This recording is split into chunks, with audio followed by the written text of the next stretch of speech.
The federal government has announced more than $2.3 million worth of investments for medical technology here in Thunder Bay. There's money for the hospital's cyclotron and for RegenMed's DermGen product, which helps heal diabetic ulcers. Corey Nordstrom reports.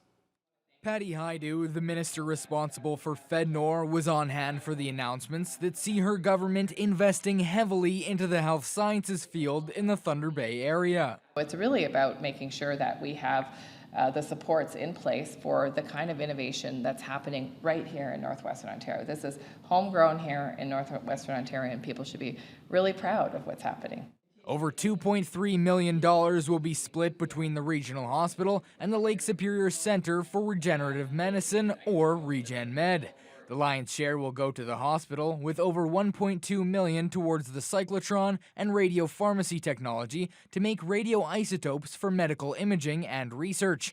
Another $680,000 is earmarked to expand its medical imaging suite. If we have our own radioisotopes that we're able to produce here, it really means that when there are delays and we would otherwise have to cancel patients, we won't have to do that anymore. We could actually run another batch, for example, and to be able to keep that patient, the treatment plans intact. So for a patient, it's a much better experience. But it's also really good for people who have to travel, in some cases, a long distance to be able to get treatment, diagnostic services, and to be able to do that with a more confidence that they're really going to be able to achieve those healthcare goals without that additional burden of having to go back and perhaps return.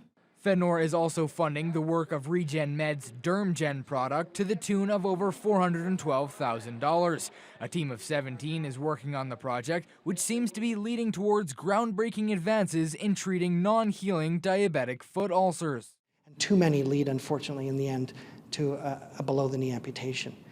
In our early studies, we've now treated 49 patients, and we're seeing incredible results. 83% of the patients treated with a difficult-to-heal diabetic foot ulcer have had full closure of their wound within 4 to 6 weeks, and it's just phenomenal.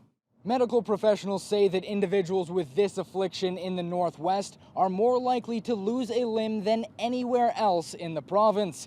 There are currently 21 clinicians doing clinical studies on DermGen, and more will be added in the next 8 months. But that's expected to grow exponentially after that point. Corey Nordstrom, TBT News.